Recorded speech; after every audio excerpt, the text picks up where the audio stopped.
नागेन्द्रहाराय द्विलोचनाय भस्माङ्गरागाय माहेश्वराय नित्याय शुद्धाय दिगम्बराय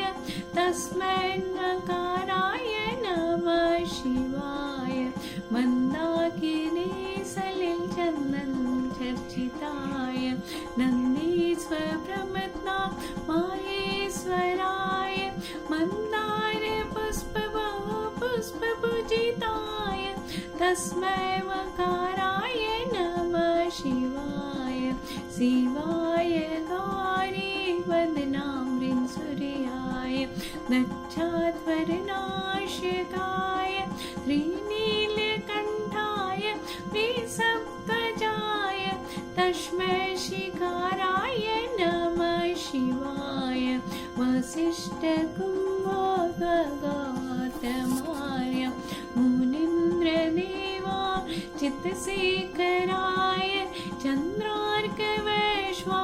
नरलोचनाय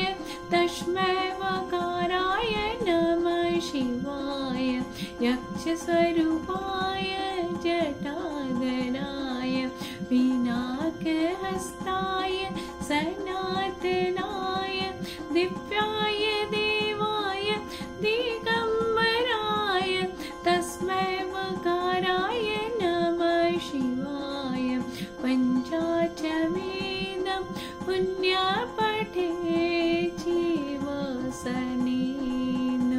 शिवा